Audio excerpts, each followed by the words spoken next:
Eh ouais, c'est l'été les amis, mais c'est pas encore tout à fait les vacances pour nous. Bon, on attendra encore un petit peu demain. Ça y est, ça devient bon les amis. Nous parlions il y a quelques instants, Tarek Sassi toujours avec nous, la belle histoire aussi, il écrit sa chronique de fin d'émission. Je suis sûr qu'il va te gratiner un petit peu tout à l'heure. Ouais, tu vas subir un peu de bisoutage mon cher Tarek. Ah bah on va faire avec. Ouais, Tarek Sassi avec nous sur France Maghreb 2.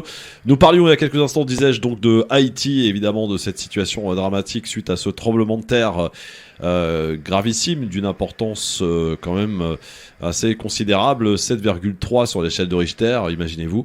Plus de 2400 morts, Haïti qui n'en est pas à sa première, puisqu'on se rappelle du tremblement de terre de 2010 qui avait fait là 200 à 300 000 morts. C'était très très violent. Ensuite, l'ouragan en 2012. Enfin, Haïti est régulièrement concerné par des tremblements de terre, par des ouragans, et évidemment dans un pays qui est extrêmement pauvre, avec une difficulté politique que vous avez écouté il y a quelques instants avec notre invité Pascal Drouot, que nous remercions de nouveau. Pour l'heure, on va parler d'un autre sujet, mon cher Tarek. Alors, pour être tout à fait transparent avec les auditeurs, c'est toi qui me l'as suggéré et tu as bien fait de le faire. Parce qu'effectivement, on parle beaucoup du pass sanitaire depuis sa généralisation en France. Différents domaines que nous avons effleurés, explorés. Et on en avait presque oublié un domaine très important, un centre d'activité pourtant très prisé, notamment chez les jeunes. C'est les fameuses salles de sport, les salles de musculation, qui doivent, elles aussi, Tarek, faire face au pass sanitaire. Pourquoi tu souhaitais qu'on en parle vraiment aujourd'hui ? Alors au-delà bien sûr de l'aspect emploi, l'aspect économique, les salles de musculation sont importantes pour la santé, elles sont importantes aussi sur des projets professionnels. C'est une honte de la part de la ministre des Sports d'avoir laissé Olivier Véran et Monsieur Castex considérer ça comme une activité de loisir. Et nos invités spéciaux, Nash Befit qui est compétiteur en bodybuilding, influenceur et coach, et le grand Marvel Fitness. Désolé pour faire un petit peu de lèche-poule, mais c'est la vérité. Mais c'est quelqu'un voilà qui a toujours contesté, qui connaît bien ce business, qui est lui-même coach et influenceur, va pouvoir te dire les difficultés aujourd'hui que subissent les personnes qui pratiquent le sport. Les conséquences de la crise sanitaire et ce pass sanitaire qui est en train de détruire une activité qui était en train de monter depuis 2010, qui a créé de l'emploi. Il y a quasiment, on peut dire qu'il y a quasiment autant de salles de musculation que de restaurants. Je laisserai nos invités peut-être me corriger, peut-être que j'en rajoute un peu, mais c'est aujourd'hui un secteur fort qui emploie, et les représentants de ces franchises qui ont décidé aujourd'hui de franchiser les salles qui sont installées partout en France et en Europe n'ont pas défendu nos intérêts en tant qu'abonnés, pratiquants de sport ou tout simplement associations qui organisent des activités là-bas, et surtout pour les professionnels qui travaillent en satellite avec eux. Alors on les accueille évidemment, Nash Befit est avec nous. Bonsoir Nash Befit. Bonsoir. Bonsoir et bienvenue sur France Maghreb 2. Marvel, le grand Marvel est avec nous aussi. Bonsoir Marvel. Salut tout le monde, j'espère que vous allez bien. Bah on va très très bien, ravi de vous accueillir. Bon pour faire simple, je vous connaissais pas, mais il paraît que vous êtes très très connu, évidemment, dans le monde du coaching et de l'influenceur. Alors, influenceur, ça veut dire quoi exactement, Marvel ? Pour moi, influenceur, c'est un peu un mot qu'on nous impose. Moi, je dirais plus que généralement, on est plus des... Car moi, je me vois plus comme un animateur. Ouais. À partir de ma chaîne, de mes réseaux sociaux, j'anime une chaîne pour la rendre plus ou moins divertissante, instructive pour les gens, d'un point de vue sportif, c'est-à-dire pour mon cas, tout ce qui va être bodybuilding, etc., sport ça veut dire, culturiste. Clairement, ça veut dire que si j'ai envie de me muscler, ce qui me ferait pas de mal d'ailleurs, je peux te suivre ? Exactement, c'est-à-dire vous allez trouver sur ma chaîne des tutos sur comment prendre du muscle, comment ça fonctionne, etc. Ah, quoi ça faire, m'intéresse. etc. Pour pouvoir mettre une raclée à Tarek plus tard. Ça peut être bien ça. Très bien, tu nous donneras tout ça tout à l'heure évidemment. Nash Befit, influenceur aussi ? Non, honnêtement, ma réponse, ça serait à peu près similaire à celle que Marvel a donnée. C'est vrai que c'est un peu un terme passe-partout de dire influenceur. Influenceur, on va dire que ça vient du fait que, aujourd'hui, à l'époque, on avait le téléachat. Ouais. Aujourd'hui, on a les influenceurs. Donc, en gros, c'est un peu devenu le nouveau téléachat, et je pense que c'est un peu de là que ça vient. Moi-même, je me considérerais vraiment pas non plus comme un influenceur, plus comme un créateur de contenu, et comme a dit Marvel, comme quelqu'un qui va essayer de divertir les gens en les instruisant. Mais c'est vrai que... Toi aussi, t'as une chaîne alors ? T'as une chaîne YouTube, c'est ça ? Bien entendu, j'ai une chaîne du même nom que moi-même, c'est-à-dire NashBFit. D'accord. Alors les gars, vous avez deux chaînes respectives. Qu'est-ce qui fait la spécificité de l'une et de l'autre? Bah moi, pour connaître un peu, enfin avoir vu un peu la chaîne de la HBFit qui est un peu plus récente que la mienne, si je me trompe pas, Ouais. du moins ce que j'ai compris. Premier tacle. Non, non, non, non, Allez, c'est parti. là, vas-y, c'est vrai, je posais la question en vrai. Bah moi, j'ai un aspect qui est assez critique du monde du body ou du fitness en termes général, des influenceurs body en général. J'ai abordé ma chaîne dans un point de vue assez critique de ce monde-là. Il y a autant les dérives, les arnaques, même on peut dire, etc., etc. Donc moi, j'ai un aspect assez critique. Si je me trompe pas, NHB aussi a aussi cet aspect de certaines vidéos que j'ai pu voir de lui, aussi autocritique de cet univers-là. Il a un côté très professeur aussi, NashBFit, que j'apprécie. Et justement, avec lui, on comprend beaucoup de choses beaucoup plus facilement, surtout pour. C'est-à-dire qu'on pour le comprend jeune plus public. avec lui qu'avec toi, Marvel. Non, C'est ce qu'il est en train de te comprend. dire. On comprend aussi. J'ai compris. On comprend aussi avec Marvel, mais Marvel, il y a une dimension divertissement, caricature et critique qui est aussi très importante dans ce milieu. Et on va dire qu'il a décomplexé, il a fait cet effort, il a décomplexé. Et malheureusement, il en a un petit peu payé le prix.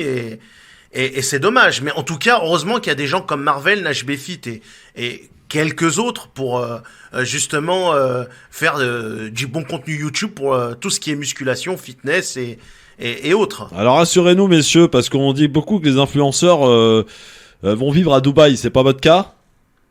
Pas encore, mais Pas encore. le jour où j'aurai fait le million. Ouais, très bien. Vous êtes suivis par beaucoup de monde sur votre chaîne respective de YouTube, là, les gars? Moi, un peu, et Marvel énormément. Ah oui. C'est-à-dire à peu près combien de personnes qui te suivent, Marvel? Moi, sur ma nouvelle chaîne, parce que là j'ai créé une nouvelle chaîne, 80 000, mais sur l'ancienne j'étais à 160 000. Ah ouais. D'accord, ouais, Voilà. ça rigole pas. Ils ont aussi leur base fan sur Instagram Ouais. où ils mettent des programmes. Il y a des sketchs très marrants de NashBFit que j'aime liker. Moi, je suis un petit poisson au milieu d'eux. J'ai les secpas de la musculation, hein, dédicace. Vous faites pas 220 au développé couché, vous? Non, en effet. Pas moi. Ah voilà, bah, Tarek voilà. Alors les gars, soyons sérieux 2 minutes sur le pass sanitaire et les difficultés que les salles de sport peuvent rencontrer. NashBFit, pourquoi aujourd'hui le pass sanitaire est vraiment un poison, une difficulté supplémentaire qui apparaît pour les salles de sport et les salles de musculation? Bah, pour le paradoxe que ça représente, on nous répète, à qui veut bien l'entendre, que l'une des meilleures manières de lutter contre la pandémie, c'est de venir justement avoir une meilleure hygiène de vie, d'améliorer sa santé. Oui. Mais en parallèle de ça, on rend quasi impossible l'accès au lieu qui est dédié à la santé. Tu vois, donc déjà de base, on parle d'un paradoxe en fait. Mais pourquoi on rend impossible? Parce qu'à partir du moment où effectivement on est vacciné ou alors on produit un test PCR, on peut rentrer dans sa salle de sport, faire sa séance et y aller quand on veut finalement. Bah, dans un sens, oui, mais maintenant, on en ramène un deuxième paradoxe qui est, on nous dit depuis un an que si vaccination il y a, elle ne sera pas obligatoire. Mais en même temps, eh ben, on met en place des mesures qui vont plus ou moins, et j'exagère à peine quand je dis ça, mais faire de ceux qui ne se vaccinent pas, limite un peu des rejets de la société. Donc en gros, on vient te dire qu'il n'est pas obligatoire, mais vous ne pourrez pas prendre soin de votre santé si vous ne le faites pas. Tu vois, donc déjà encore là, on assiste à un deuxième paradoxe. Et en fait, je pense que c'est ce qui fait un peu que les gens...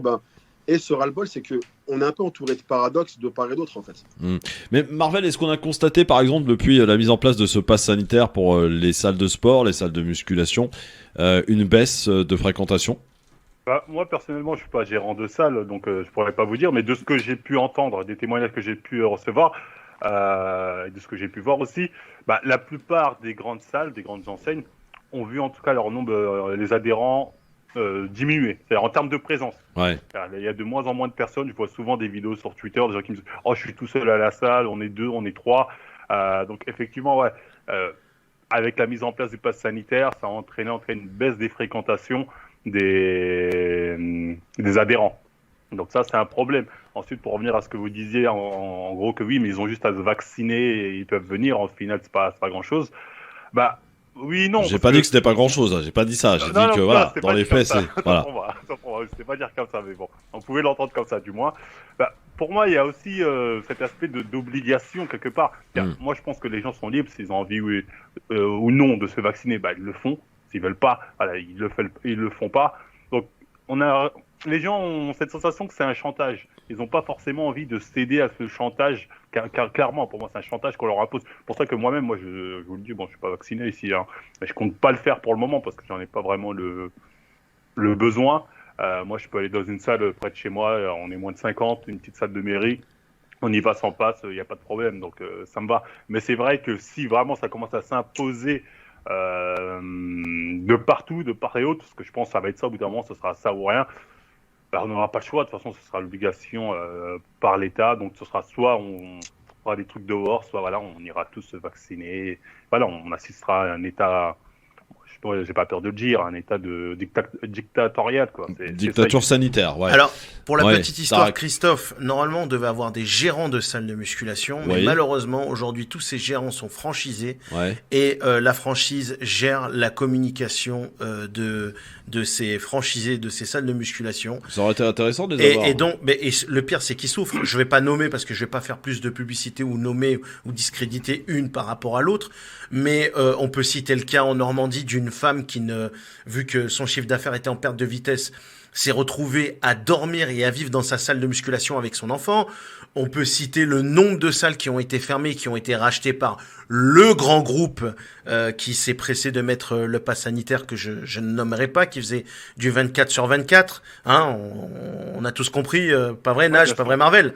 Hein, non, ouais, et je veux dire, aujourd'hui, bon voilà, il y a eu une petite salle à un moment qui a résisté, qui a fait des dérives parce qu'elle avait ses connexions, qui aujourd'hui enlève les créneaux qui étaient réservés aux moins de 49 personnes pour faire totalement du pass sanitaire. Et encore une fois, ça a une espèce de bêtise juridique parce qu'on nous a demandé d'abord un certificat médical pour pouvoir nous entraîner et après on nous a demandé une ALD. C'est quoi une ALD? Maladie de longue durée, ou je sais plus comment ça s'appelle les gars, si vous pouvez me rappeler, Oui, que j'ai aussi. Affectation longue durée. Ouais, donc en gros on a une affection de longue durée, donc on est obligé de s'entraîner, que ce soit mal de dos, compagnie ou je sais pas quoi. Donc on présente ça. Donc quelle est la valeur du pass sanitaire par rapport à ces certificats d'affection longue durée? Donc tout ça se superpose, ça devient n'importe quoi, et c'est en train de pourrir un secteur où vous avez des jeunes pour devenir coach, et mes amis pourront confirmer, qui doivent payer presque 10 000 euros pour avoir leur diplôme. Donc ces gens-là investissent pour se retrouver dans un secteur qui est en crise et qui va les mettre au chômage au final. Ouais. Naj Befit, en quoi les salles de sport, ce qu'évoquait Tarek, on peut parler d'une mise en danger de ce secteur? On peut même plus parler d'une mise à mort carrément. Parce que pour moi-même, étant affilié avec un centre de formation de coach, et donc je suis en contact avec énormément de coachs, que ce soit des coachs qui exercent depuis longtemps ou des coachs plus récents, il y a beaucoup de coachs qui soit ont dû chercher des manières alternatives de vivre. Et quand je dis manière alternative, je parle de personnes qui ont sont partis acheter un vélo et sont allés faire des Uber Eats ou des machins comme ça parce qu'ils pouvaient juste plus s'en sortir en étant coach. Parce que même si, en fait, on va dire qu'on passe un an en tant que professionnel de la remise en forme, où à chaque fois qu'on réussit à trouver une manière de vivre de nos qualifications et de nos diplômes, cette manière-là, elle est un peu enlevée en fait. On avait dit, ok, bon, il n'y a plus de salle, on va essayer d'entraîner dehors. Ça aussi, ça a été coupé. C'est bon, on peut retourner en salle, mais non, parce qu'il y a 50 personnes, il y a le pass. En fait, on va dire que depuis un an, dès qu'il y a une sorte de lueur d'espoir qui fait qu'on se dit, on va tout simplement pouvoir exercer notre métier. Au final, on ne demande pas une charité, on demande juste de pouvoir travailler comme plus ou moins n'importe qui. Et en fait, ça fait un an qu'à chaque fois qu'il y a une solution qui est trouvée, il y a une nouvelle loi qui vient et qui fout un peu cette solution en l'air. Donc, là, c'est beaucoup plus qu'une mise en danger. C'est littéralement, et sans soutien derrière, en fait. Plus désolé, trouver une solution, en fait. Dans le sens où, si tu veux, les autres emplois, les autres cœurs de métier vont toujours avoir des aménagements qui sont faits pour eux, que ce soit la restauration ou même les métiers en général, où ça va être, vous avez du chômage partiel, on va faire du télétravail, on va faire ci, faire ça. Quand tu es coach, tu es entrepreneur. Donc, en soi, s'il n'y a pas de rentrée d'argent, il n'y a pas de rentrée d'argent. Au-delà du fait que sur les premiers mois de confinement, il y avait une aide qui était accordée aux coachs, et encore qui n'était pas astronomique, mais bon, on va dire que ça sauvait la casse, et qui, depuis plus de 6 mois, n'existe plus. Donc là, c'est vraiment livré à eux-mêmes. Quelle est la solution et qu'est-ce que vous demandez, Marvel? Bah, la solution, pour moi, ça elle est claire, ce serait d'en finir avec le pass sanitaire. Déjà, ça ce serait bien, hein. C'est-à-dire, très clairement que les gens puissent à nouveau aller s'entraîner, que les gens, j'ai envie de dire, on est aujourd'hui dans un système, notamment les grandes salles, hein, parce que comme il l'a dit Tarek, toutes les petites salles sont fermées. Je veux dire, on n'en parle pas. Il y a énormément de commerces qui sont fermés à être dû au confinement, les confinements qu'on a subi l'année dernière, mais on n'en parle pas. Mais aussi, on ne parle pas aussi de certaines grandes enseignes qui se sont bien, qui ont bien profité justement de cette crise des petites salles pour eux s'en mettre entre guillemets, en tout cas profiter, manger bien dans la gamelle comme on dit. Moi, je sais que par exemple dans une salle, pour s'inscrire, c'est très facile. Vous venez, vous payez, vous êtes inscrit. Quand vous voulez par contre vous désinscrire, parce que beaucoup ont voulu se désinscrire à cause du confinement, etc., c'est beaucoup plus compliqué. difficile, hein. Là, on vous dit d'envoyer un document on dit d'avoir l'accusé de réception. Donc ça démoralise pas mal de personnes qui au final restent inscrits sans pouvoir pratiquer. Ouais. Donc, ça aussi, déjà, moi, cette ça me dimension, gêne un j'ai peu. oublié. Ouais, c'est important aussi NHBFit là, ce que vient de dire Marvel, cette difficulté parce que beaucoup effectivement à cause du confinement, on dit bon bah je vais peut-être arrêter mes abonnements et ce fut compliqué aussi hein. Ça devient super compliqué. Ouais, bah, là, on le voit dans le sens où, bah, déjà, de base, en fait, on assiste à une autre situation qu'on peut qualifier, je dirais, presque d'illégale. Parce que, en soi, les termes d'un contrat ne peuvent pas être modifiés sans avenant. Ça veut dire que le contrat tel qu'il est, lorsque je l'ai signé, doit rester tel quel. Et si quelque chose change, on doit soit me prévenir, soit c'est motif de rupture de contrat. Et on pourrait argumenter sur le fait que, ben, dire du jour au lendemain, maintenant, vous devez présenter un pass sanitaire, alors que moi, il y a 4 mois, quand je me suis inscrit, on ne m'a pas parlé de ça. C'est un motif de rupture de contrat. Sauf que eh ben, les salles vont répondre non, vous êtes engagé pendant un an, donc il vous reste 8 mois sur votre engagement. Et c'est super injuste. Alors, j'ai envie de dire comme ça, d'un œil un peu extérieur, vous êtes vous influenceur, vous avez vos chaînes YouTube respectives. Finalement, que les gens aillent de moins en moins dans les salles de sport, ça peut éventuellement vous arranger, donc Marvel, pour vous suivre, pour que vous puissiez être suivi par beaucoup plus de monde encore, non ? Bah, pas forcément, honnêtement. On l'a vu avec le premier confinement, la plupart des gens se sont dit ah oui, il y aura encore plus de monde qui vont venir sur les réseaux, nous suivre plus de temps. Bon, ça l'a été dans un premier temps. Moi, en tout cas, je l'ai vu quand je faisais mes lives dus aux écoles confirmées, etc.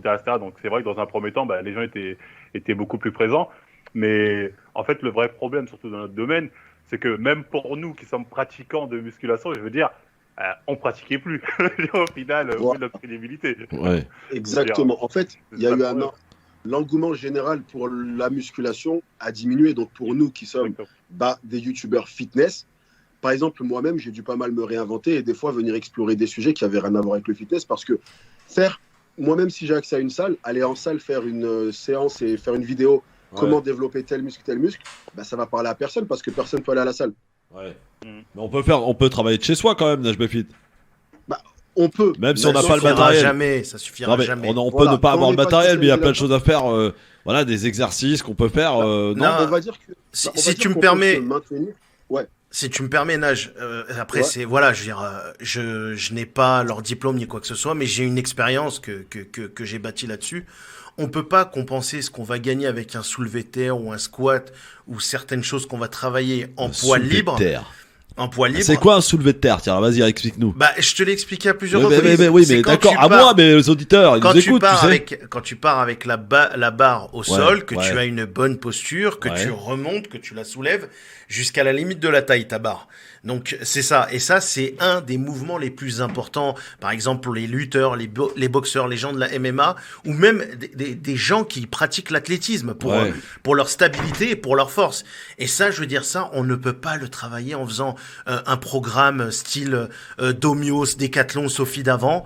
Désolé d'avoir cité les marques. Ou tout simplement faire du sport à la Blanquer, comme il a fait. C'est une honte. Le sport, c'est quelque chose de sérieux. Le sport, c'est avant tout s'éprouver, souffrir, se dépasser.